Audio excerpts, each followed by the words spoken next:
Hello students, welcome to ज्ञान infinity. Last class में हमने इस चैप्टर के 21 नंबर न्यूमेरिकल तक पढ़ लिया था। अब अपने 22वां न्यूमेरिकल आगे पढ़ेंगे। चलिए देखते हैं। 22वां न्यूमेरिकल अपने को कहता है कि 60 डिग्री अपवर्तक कोण के प्रिज्म के फलक पर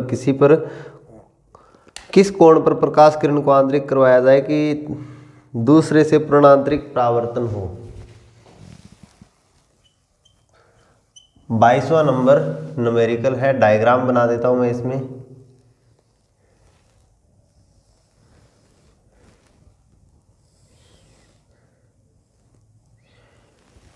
ये है प्रिज्म एंगल, वैल्यू दी हुई है 60 डिग्री। इस पृष्ठ के ऊपर एक प्रकाश की किरण आपतित होती है, एक एंगल मान लीजिए आई पर। यहां से ये क्या हो जाती है,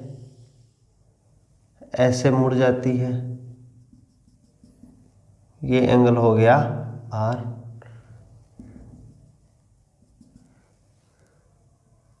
यहां पे इंसिडेंट एंगल क्या होना चाहिए, IC होना चाहिए, ताकि यहां से ये बाहर ना निकल करके पूर्णांतरिक परावर्तित हो जाए। ये कंडीशन आपको यहां पे दी हुई है, गिवन है। चलिए अब अपने इसमें कैलकुलेट करके देखते हैं। मैं इसमें लिख देता हूं, आपसे ये I की वैल्यू पूछी है। I की वैल्यू कितनी होनी चाहिए, कम से कम, किससे कम या किससे ज्यादा होनी चाहिए। इसके अलावा आपको इसमें क्या गिवन है, प्रिज्म का अपवर्तनांक 1.524 दिया हुआ है। n is equal to 1.524 prism का अपवर्तनांक है n। चलिए पहले अपने TIR की कंडीशन लगाते हैं कि साइन IC, इसको IC ना लिख करके मैं क्या लिख देता हूं, I डैश लिख देता हूं। Sine IC is equal to कितना होता है, 1/n।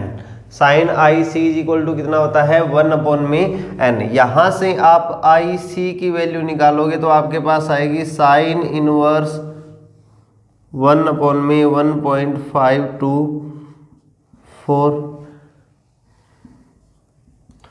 IC की वैल्यू आप यहां पे कैलकुलेट करोगे, यहां से IC की वैल्यू कैलकुलेट करोगे। देखिए इसमें भाग लगाओगे, आपके पास कितना आएगा, साइन इनवर्स 1.5 है, यहां पे 3/2 यानी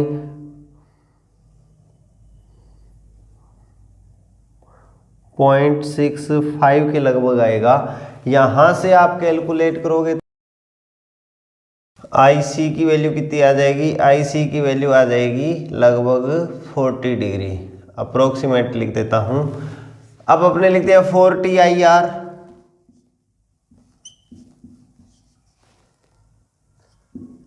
I डैश क्या हो जाएगा, ग्रेटर देन इक्वल टू होना चाहिए IC।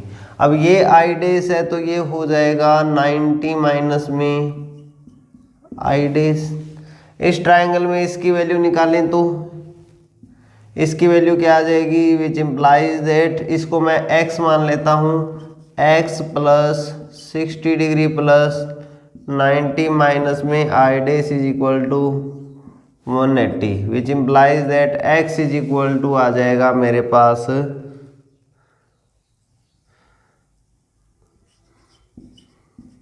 प्लस में I डैश। अब अपने यहाँ पे लिख दें and x plus r is equal to 90 degree, क्योंकि वो विलंब है, which implies that r is equal to 90 degree minus में x। 90 डिग्री माइनस में x की वैल्यू कैलकुलेट करें तो हमारे पास क्या आएगा, r is equal to 60 degree minus में I डैश। ये वैल्यू आ जाएगी r की। अब देखिए r की वैल्यू मेरे पास आ गई 60 डिग्री माइनस में I डैश। I डैश की वैल्यू IC से छोटी, बड़ी या बराबर है, तो r की वैल्यू छोटी या बराबर होनी चाहिए 60 डिग्री माइनस में IC। r की वैल्यू छोटी या बराबर होनी चाहिए 60 माइनस में 40 यानी 20 डिग्री से। यह r की कंडीशन आ जाएगी। अब हमें तो I की वैल्यू चाहिए। यहाँ पे रिफ्रैक्शन हो रहा है, Snell law, sine I upon में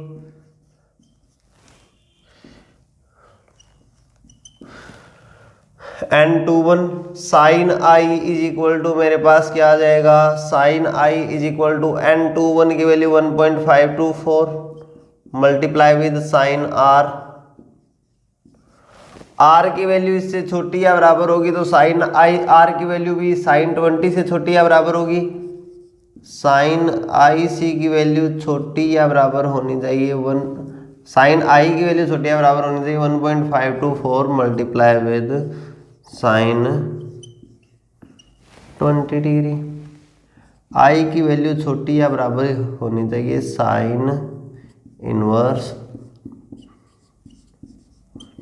साइन 20 की वैल्यू कितनी होती है, अप्रोक्सीमेट वैल्यू देखिए साइन 20 की, साइन 30 की वैल्यू कितनी होती है, साइन 30 की वैल्यू अपने पास होती है 1/2। साइन 20 की वैल्यू क्या हो जाएगी, साइन 20 की 1/2 से यानी 0.5 से थोड़ी हो जाएगी, लगभग 0.35। साइन इनवर्स मल्टीप्लाई करके देखेंगे अपने दोनों का, लगभग 1/3 कर देते हैं इसका, 1/3 करेंगे तो 0.55 के अप्रोक्सीमेट मान लीजिए, less than equal to sine 0.55। ये वैल्यू आपको जानी पहचानी सी लगेगी, साइन 0.55 की वैल्यू अगर अपने साइन 30 को देखें तो अप्रोक्सीमेट साइन 30 ही हमारे पास आ रहा है, तो मैं इसको लिख सकता हूँ 30 डिग्री कि एंगल इंसिडेंट एंगल आई की वैल्यू 30 डिग्री या 30 डिग्री से कम होनी चाहिए ताकि यहाँ पे टोटल इंटरनल रिफ्लेक्शन होगा। इस प्रकार से आपको कैलकुलेट करना है। देखिए 23 की वैल्यू अपने फाइंड करते हैं अपने,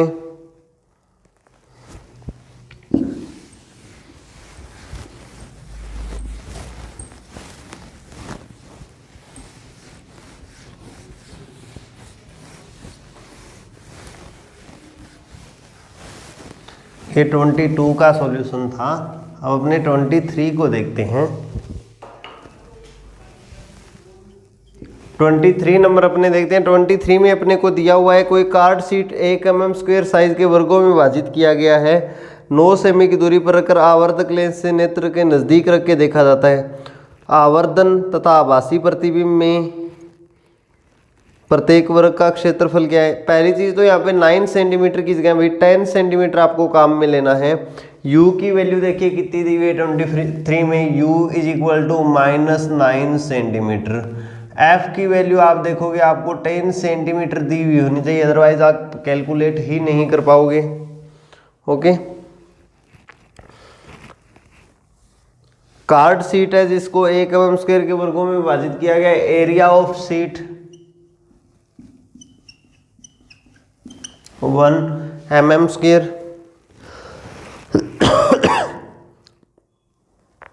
प्रतिबिंब का आकार बटे बिंब का आकार क्या है, प्रत्येक वर्ग का प्रतिबिंब में क्षेत्रफल क्या है, कोणीय आवर्धन क्या है, ये पूछा हुआ है। चलिए इसमें कैलकुलेट करते हैं बाय लेंस फॉर्मूला।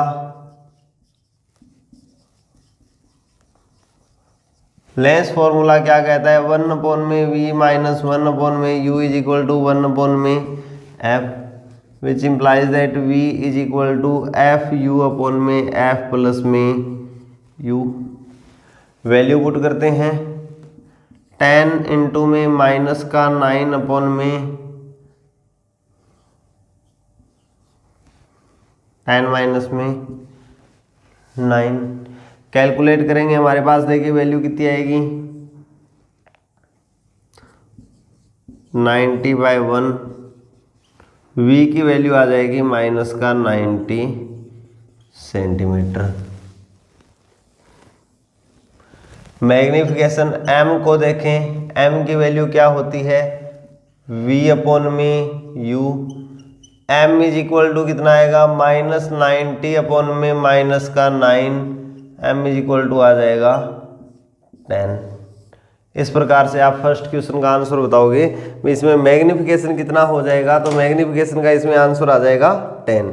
कैलकुलेट कर लोगे। सेकंड देखिए, इसमें आपसे क्या पूछा हुआ है, आभासी प्रतिबिंब में वर्ग का क्षेत्रफल कितना है।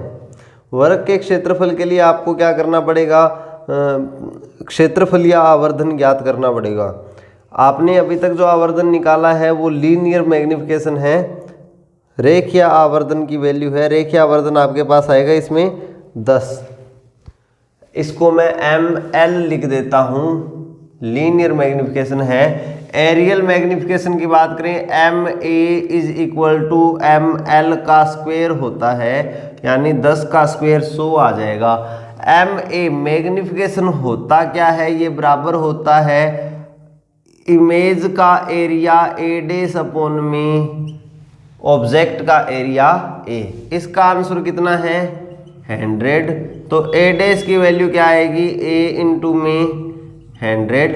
A की वैल्यू आपको दी हुई है 1 यानी 100 mm स्क्वायर, ये आ जाएगा आपके पास इमेज का एरिया। अब इसके बाद में आपसे पूछा गया है कोणीय आवर्धन क्षमता क्या है।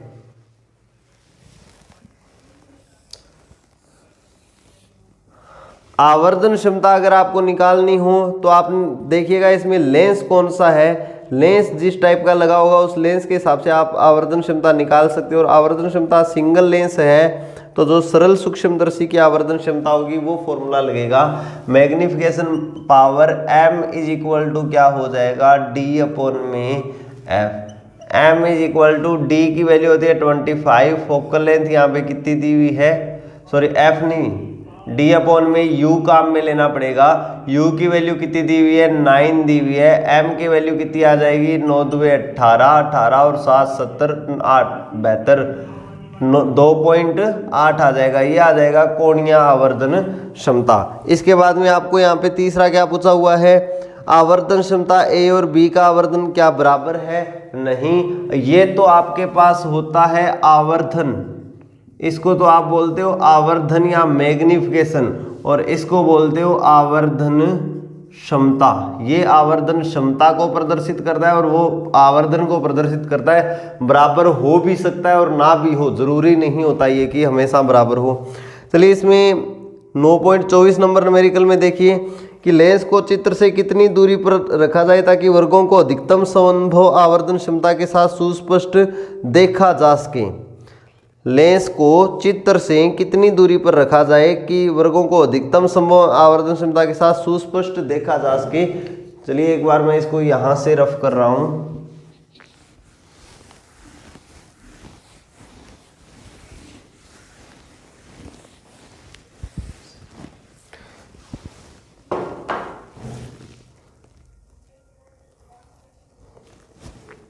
सुस्पष्ट दूरी के लिए आपको क्या दिया हुआ होगा, लेंस फॉर्मूला।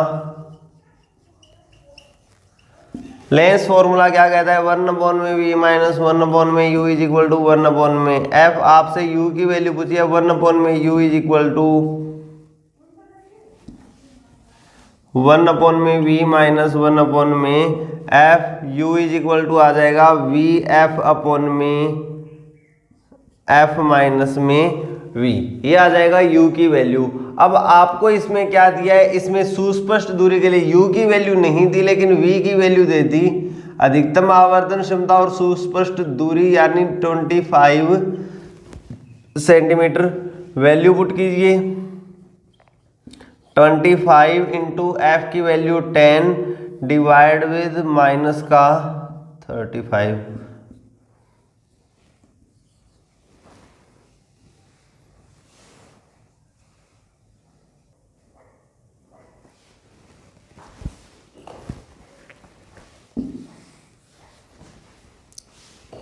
थोड़ा सा गलत लिख दिया।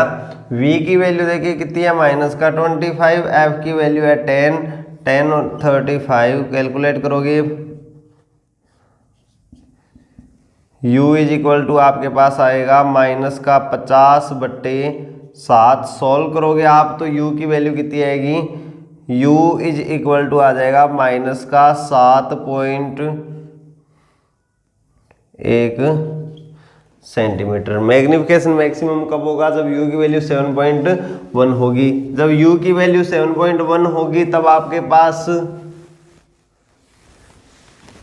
लीनियर मैग्निफिकेशन क्या होगा, ml is equal to v upon में u माइनस का 25 डिवाइड विद माइनस का 50 अपॉन में 7। आंसर आएगा 3.5। ml की वैल्यू कितनी होती है 3.5। इस कंडीशन में m की वैल्यू क्या होगी d/में u, d की वैल्यू होती है 25, u की वैल्यू है 7.1, यानी आंसर कितना आ जाएगा 3.5। इस कंडीशन में आवर्धन क्षमता और रेखीय आवर्धन दोनों क्या होंगे बराबर होंगे। ओके, पॉइंट 25 देखिए।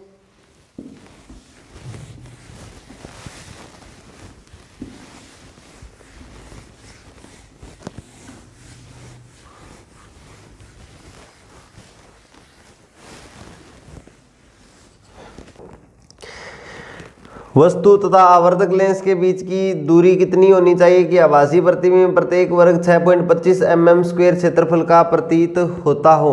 देखिए वापस मैं 25 नंबर क्वेश्चन बीच में अपना स्किप हो गया था। 25 नंबर क्वेश्चन देखते हैं। 25 नंबर में आपको दिया हुआ है u की वैल्यू क्या होगी जब एरिया दिया हुआ है 1 mm², f की वैल्यू आपको दी हुई है 10 सेंटीमीटर एंड ए डैश की वैल्यू दी हुई है 6.25 mm²।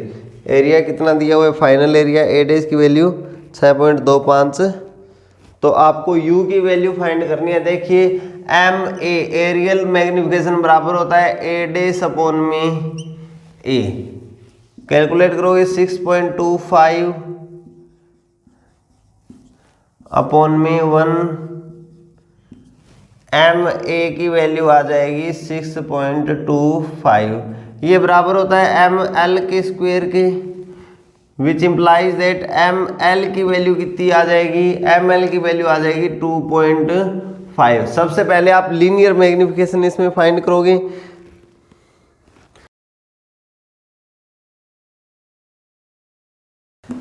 यहां से अपने क्या लिख सकते हैं v अपॉन में u is equal to 2.5 which implies that v is equal to 2.5 into में u।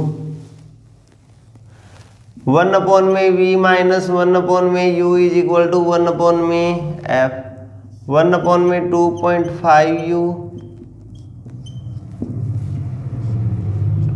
1 अपॉन में f। सॉल्व करोगे आंसर आएगा 2.5u।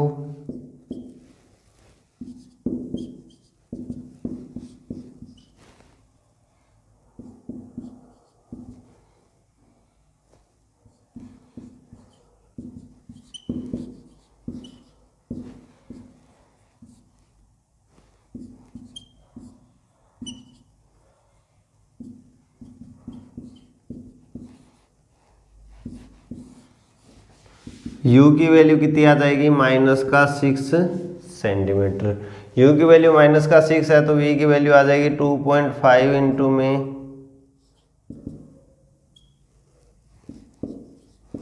इस प्रकार से आप 25 का आंसर काउंट करोगे।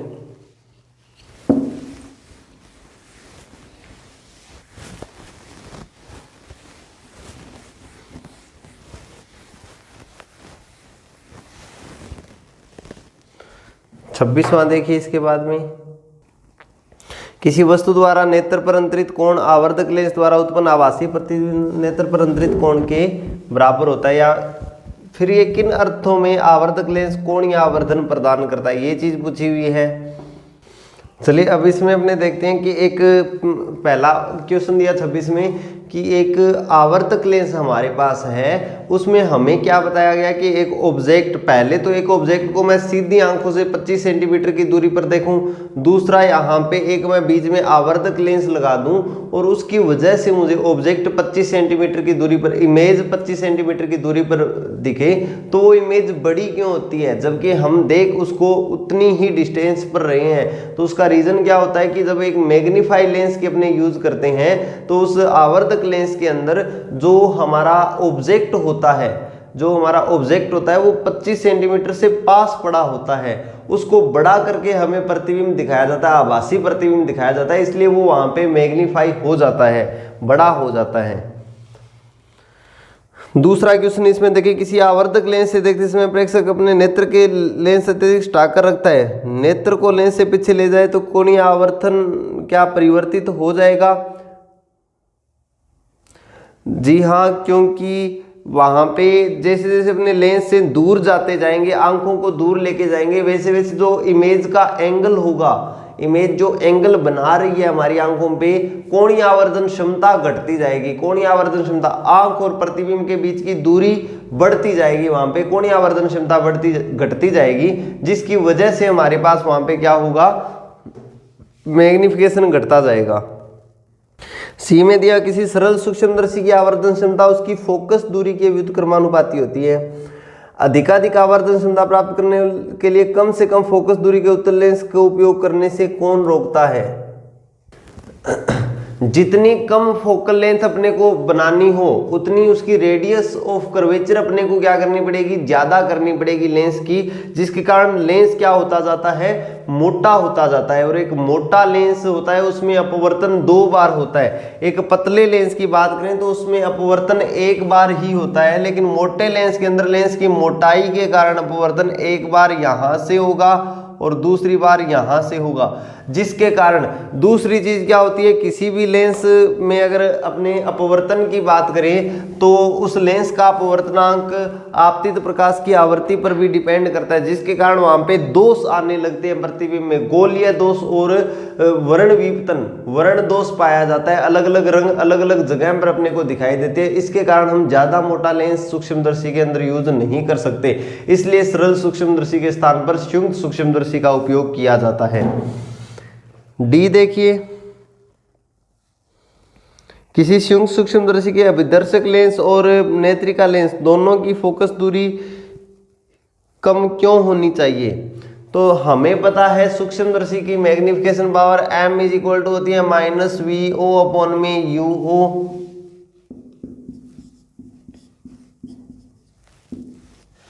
ओके, अब देखो UO ऑब्जेक्ट जहां पे रखा जाता है फोकस दूरी के पास, लेकिन फोकस के बाद रखा जाता है F और 2F के बीच में, पर फोकस दूरी के पास रखा जाता है। UO अप्रोक्सीमेट इक्वल टू मैं क्या लिख सकता हूं, FO, तो मैग्निफिकेशन हो जाएगा -VO अपॉन में FO 1 प्लस में D अपॉन में FE। इट मीन FO और FE की वैल्यू जितनी कम होगी उतनी ही वहां पे अपने को आवर्धन क्षमता ज्यादा प्राप्त होगी, इसलिए फोकस दूरी को कम रखा जाता है।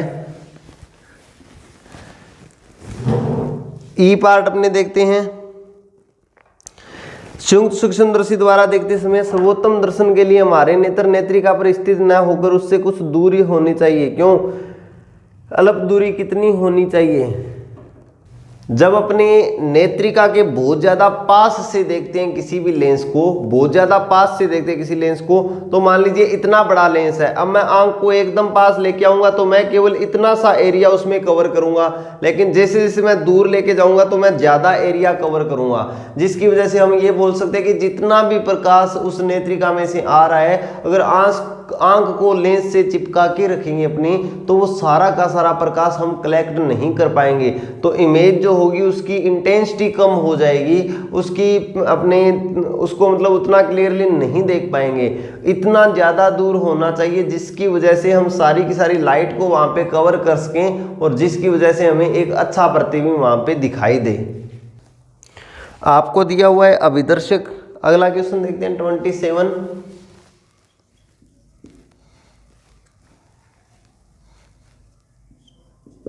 में ऑब्जेक्ट लेंस की फोकल लेंथ और आई लेंस की फोकल लेंथ आपको गिवन है 1.25 और 5 सेंटीमीटर।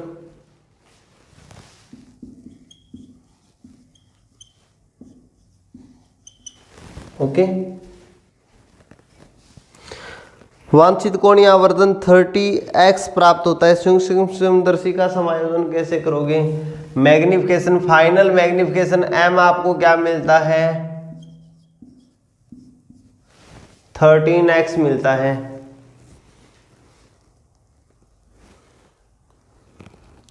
आपको पूछा है आप सूक्ष्मदर्शी का समायोजन किस प्रकार करेंगे कि आपको ये रिजल्ट मिले।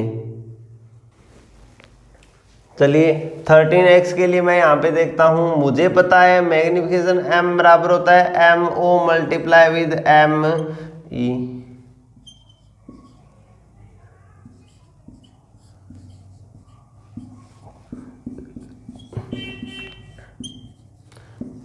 मैं नेत्रिका का मैग्निफिकेशन मैक्सिमम मान लेता हूं, तो यहां से ME की वैल्यू कितनी आ जाएगी,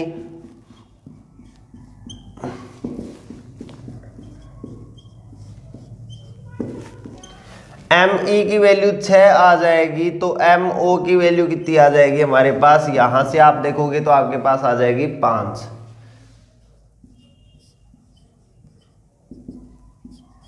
VO अपॉन में UO की वैल्यू कितनी आ जाएगी 5। अब देखिए हमें लेंस फॉर्मूला पता है 1 अपॉन में VO माइनस 1 अपॉन में UO is equal to 1 upon में FO। आपको UO की वैल्यू फाइंड करनी हो तो इसको UO से मल्टीप्लाई कर दीजिए। UO से मल्टीप्लाई करोगे तो आप इसमें यहाँ पे माइनस का साइन है भी, यहाँ पे भी माइनस का साइन है, सॉरी यहाँ पे नहीं, यहाँ पे माइनस का साइन आएगा। वैल्यू पुट करते हैं -1 अपॉन में 5 माइनस का 1 is equal to UO upon में FO। इसको कैलकुलेट करेंगे तो हमारे पास कितना आएगा, माइनस का 6 अपॉन में 5 बराबर UO अपॉन में FO।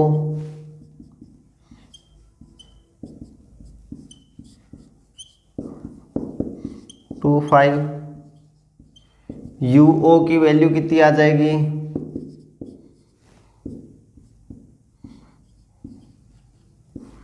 1.5 सेंटीमीटर। UO की वैल्यू 1.5 सेंटीमीटर है तो VO की वैल्यू कितनी आ जाएगी, VO की वैल्यू आ जाएगी 7.5 सेंटीमीटर। अब ऐसे आपने VO की वैल्यू निकाल ली, मैं यहाँ पे VO की वैल्यू निकाल ली। अब इसके बाद में आप यहाँ पे UE की वैल्यू भी निकाल लीजिए, आपको दोनों लेंसों के बीच की दूरी ही तो बतानी है।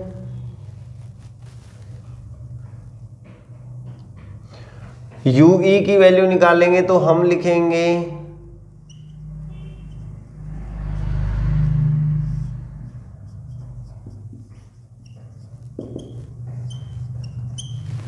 वैल्यू पुट करते हैं, VE की वैल्यू अपने पास कितनी है 25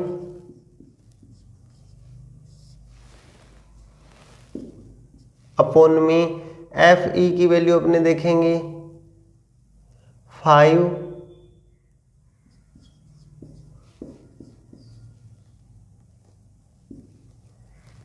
प्लस का 30 आएगा,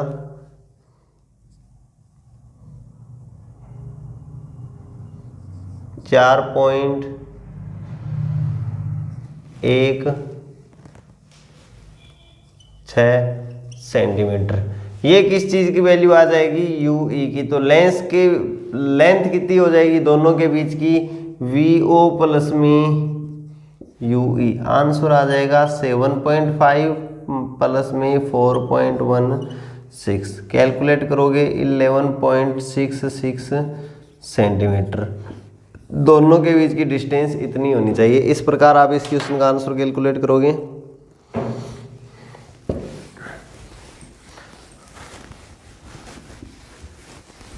वन 1.28 को कैलकुलेट करते हैं,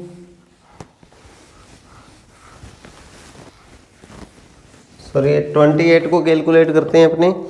दूरबीन के विदर्शक की फोकस दूरी और नेत्रिका की फोकस दूरी दी हुई दूरबीन का समायोजन सामान्य है, तो वहां पे आवर्धन क्षमता क्या होगी।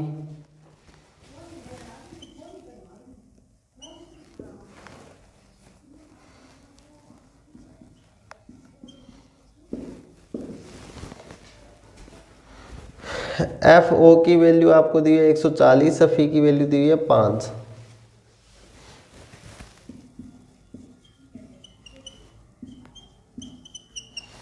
दोनों लिख दी।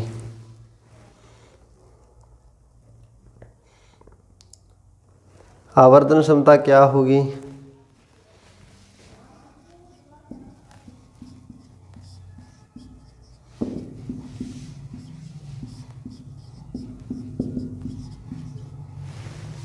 ऐसे कैलकुलेट करेंगे। अंतिम प्रतिबिंब स्पष्ट दर्शन की अल्पतम दूरी पर बनता है। इस कंडीशन में देखिए थोड़ा सा दूरबीन को आपको उस चीज़ को छोड़ना पड़ेगा।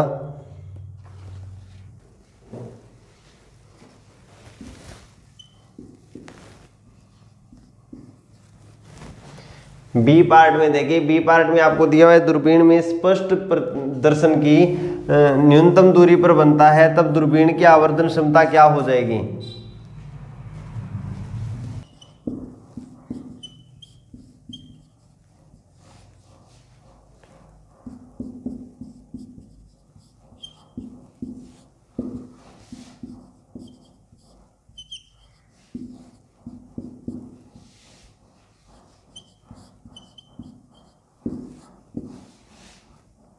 पाँच है, ये हो जाएगा 28, 6/, आंसर कितना आ जाएगा? 48, 6 तो 12 और 4 15, 5 या 15, 5 के 30। मैग्निफिकेशन पावर है यूनिट लेस आएगी। इस प्रकार से कैलकुलेट करोगे 28 का आंसर। 29 देखिए, इसी क्वेश्चन की बात कर रहा है ये।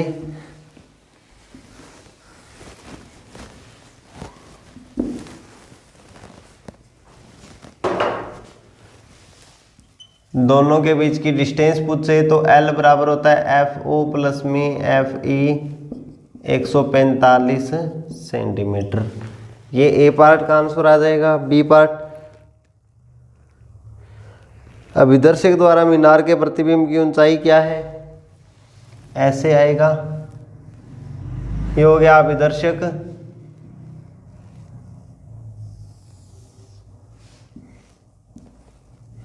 ये है H, ये है H डैश,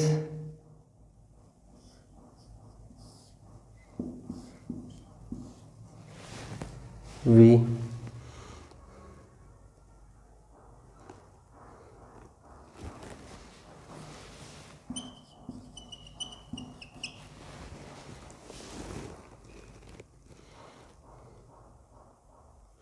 H की वैल्यू कितनी दी हुई है?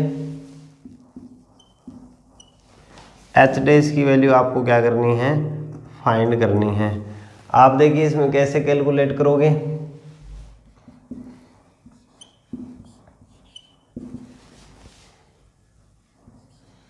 मैंने आपको बताया था, ये पीछे हम एक न्यूमेरिकल में कर चुके हैं। H डैश अपॉन में H बराबर V अपॉन में U, और V अपॉन में U की वैल्यू अपने कहाँ से फाइंड करेंगे? तो V अपॉन में U की वैल्यू एक फॉर्मूला मैं यहाँ पे बना देता हूँ, 1 अपॉन में V माइनस 1 अपॉन में U बराबर 1 अपॉन में F। यहाँ से V अपॉन में U की वैल्यू U में फाइंड करेंगे अपने, U अपॉन में V माइनस 1 बराबर U अपॉन में F। तो हमारे पास U अपॉन में V की वैल्यू आएगी U अपॉन में F प्लस में 1, V अपॉन में U की वैल्यू आ जाएगी F अपॉन में U प्लस में F। ओके, अब कैलकुलेट करते हैं। H dash is equal to F की वैल्यू कितनी है? U प्लस F की वैल्यू 3000 प्लस में 140 सेंटीमीटर,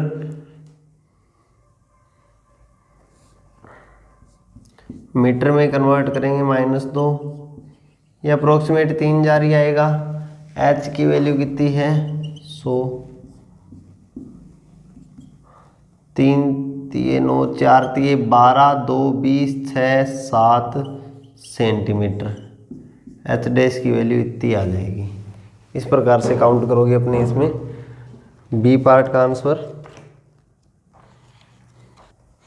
सी पार्ट देखिए, अंतिम प्रतिबिंब 25 सेंटीमीटर दूर बनता है, तो अंतिम प्रतिबिंब में मीनार की ऊंचाई क्या है?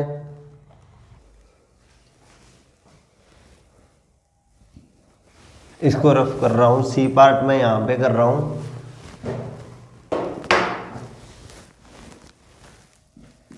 अंतिम प्रतिबिंब के लिए अगर अपने देखें तो H डबल डैश अपॉन में H डैश बराबर 25 सेंटीमीटर पर बन रहा है, 1 अपॉन में D अपॉन में 1 प्लस डी अपॉन में F E, H double dash बराबर 1 प्लस 25 बट्टे एफ ई की वैल्यू 5 यानी 5 मल्टीप्लाई विद 4 पॉइंट, आंसर कितना आ जाएगा 5 और 1 6 42 36 और 4 40 पॉइंट,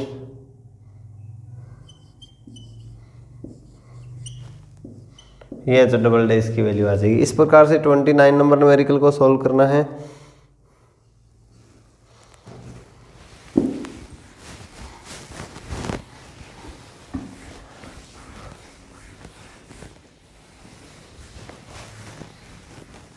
थर्टी नंबर न्यूमेरिकल देखिए,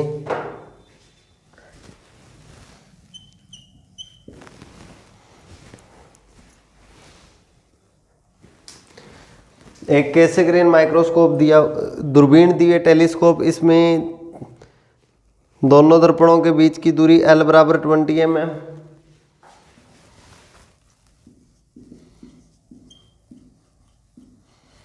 ओके। बड़े दर्पण की वक्रता त्रिज्या 220 mm हो,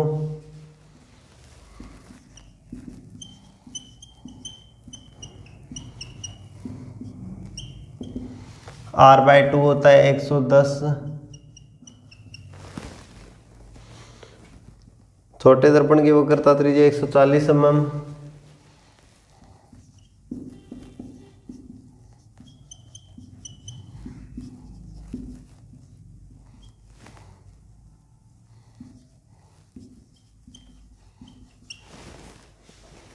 okay.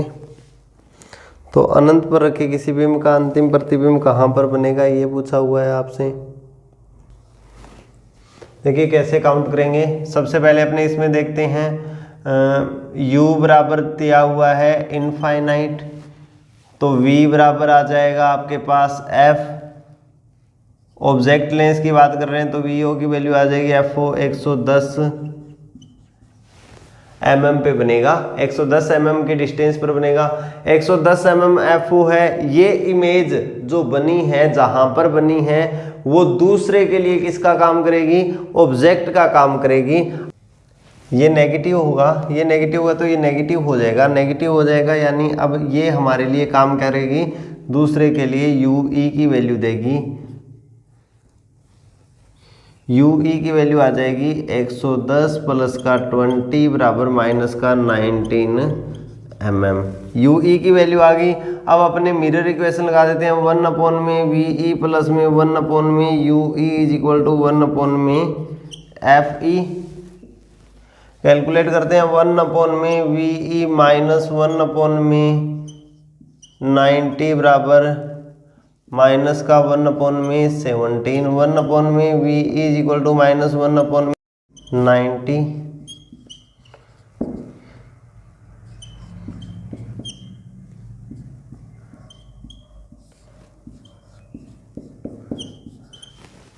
We is equal to आ जाएगा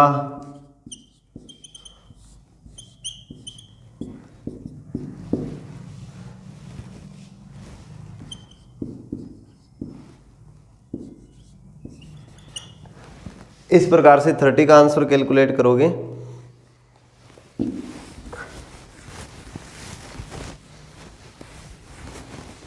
चलिए दो न्यूमेरिकल और इस चैप्टर के बाकी बचते हैं, 31 एंड 32, जल्दी से उनको कंप्लीट करते हैं।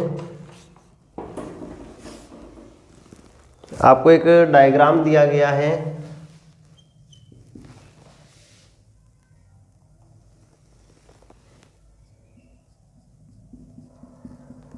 कि एक मिरर है, गैल्वेनोमीटर में उसको काम में लिया गया है। यहाँ पे एक स्क्रीन लगी हुई है, ये मान लीजिए, इन दोनों के बीच की डिस्टेंस है 1.5 मीटर। इसको घुमाया जाता है इतना, तब आपको ये इमेज मिलती है यहाँ पे। ये एंगल दिया हुआ है थीटा, तो सबसे पहले ये एंगल देखिए कितना होगा। अगर मिरर कितना घुमा, मिरर थीटा एंगल पर घुमा तो उसका अभिलंब भी कितना घुमा, थीटा एंगल पर। अभिलंब थीटा एंगल पर घुमा तो ये एंगल कितना हो जाएगा, थीटा। तो ये भी लॉ ऑफ रिफ्लेक्शन से क्या हो जाएगा, थीटा। ये पूरा 2 थीटा आएगा, इतनी चीज ध्यान रखिएगा। इसके बाद में आगे देखिए आपको क्या दिया हुआ है, given theta is equal to 3.5 degree, 2 theta is equal to 7 degree. ये डिस्टेंस मैंने यहाँ पे लिख दी d। आपको पूछा है d की वैल्यू फाइंड करनी है। आपको पता है tan 2 theta is equal to d upon में 1.5, d is equal to 1.5 into tan 2 theta की वैल्यू 7 डिग्री। tan 7 डिग्री की वैल्यू की अगर अपने अप्रोक्सीमेट की बात करें तो tan 7 डिग्री की वैल्यू लगभग 0.10 होती है।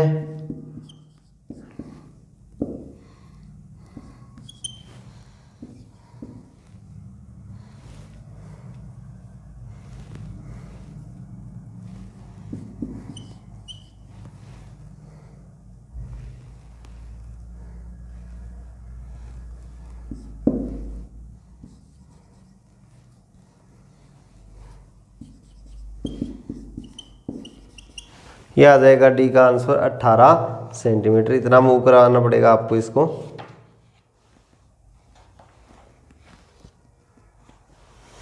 थर्टी 32 देखिए, लास्ट न्यूमेरिकल इस चैप्टर का।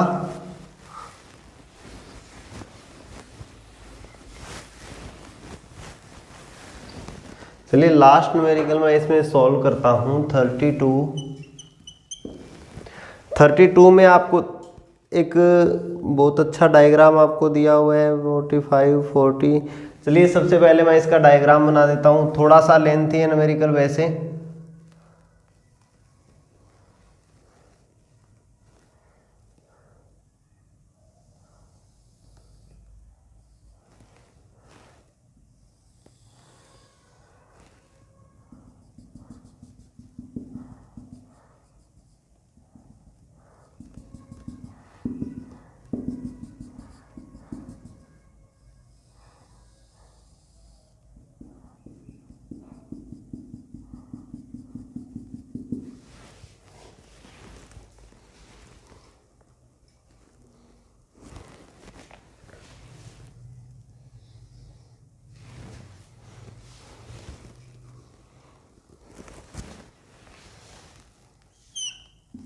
चलिए अब यहां से करना स्टार्ट करते हैं। मैंने माना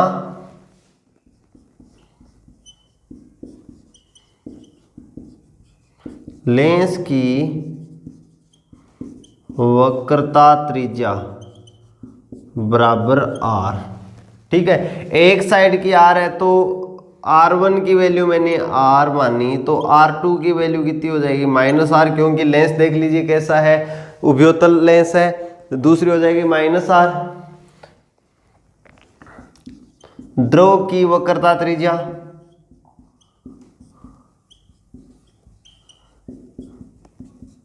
जो लेंस की दूसरी सरफेस की है उसकी वक्रता त्रिज्या द्रव की है, तो द्रव के लिए r1 की वैल्यू हो जाएगी माइनस का r, और r2 की वैल्यू हो जाएगी इनफाइनाइट। दूसरी साइड क्या है, प्लेन है सरफेस।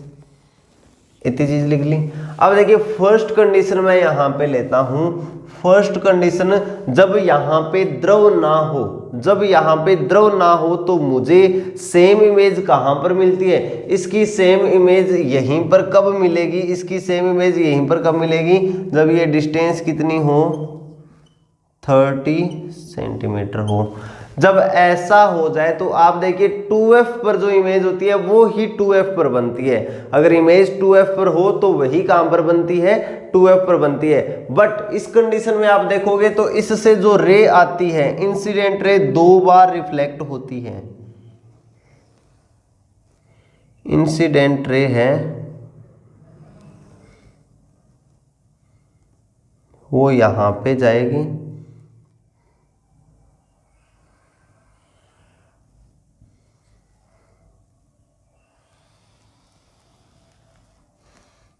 इस प्रकार से इंसिडेंट रे क्या होती है, 2 बार रिफ्लेक्ट होती है। बस ये चीज आप अपने माइंड में सेट कर लीजिए।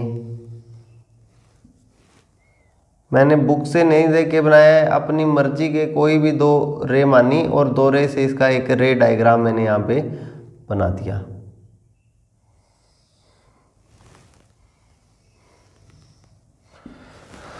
दो बार रिफ्लेक्शन हो रही है, दो बार रिफ्लेक्शन हो रहा है और इमेज वहीं पर बन रही है, तो आपको ये जो दी हुई है वो कहीं ना कहीं फोकल लेंथ दी हुई है। Focal length of lens is equal to कितना हो जाएगा, 30 सेंटीमीटर हो जाएगा।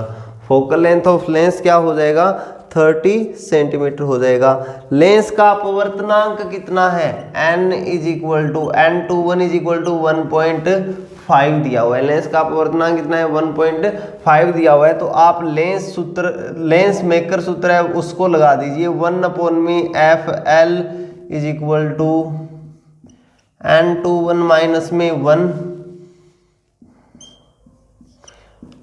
1/r2 वैल्यू पुट कर दीजिए, 1/30 इज इक्वल टू 1.5 माइनस में 1 multiply with 1/r plus 1/r। Solve करोगे आपके पास कितना आ जाएगा, 0.5 गुणा में 2/r इज इक्वल टू कितना आ जाएगा। आई होप यहां तक आपको क्लियर हो गया होगा। सबसे पहले फर्स्ट कंडीशन लगा दी। अब देखिए जब लेंस और इस दोनों को लगा देते हैं तो यहां पे क्या आ जाएगा, यहां पे आ जाएगा कॉम्बिनेशन ऑफ लेंस और लिक्विड दोनों हो तो लेंसों का क्या हो जाएगा, संयोजन।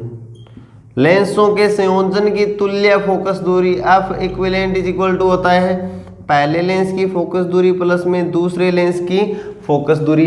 पहले लेंस की फोकस दूरी तो हमारे पास यहाँ पे है 30 वाली, दूसरे लेंस की फोकस दूरी अपने को निकालनी है और F इक्विवेलेंट की वैल्यू आपको दे रखी है 45।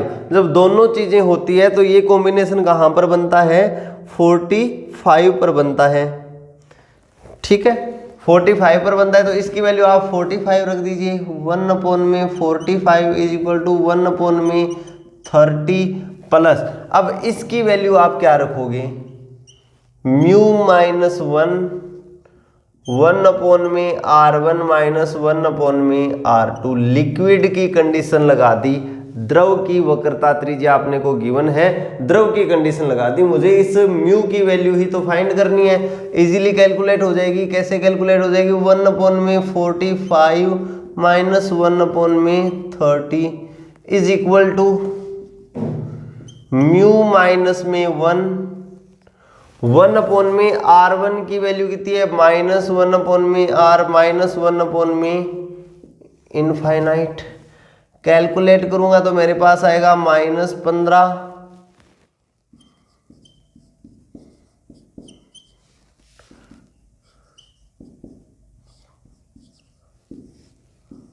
माइनस का निशान, माइनस से माइनस गायब हो गया, mu -1 is equal to r बट्टे r की वैल्यू हमने वहां पे निकाली हुई है 30 बट्टे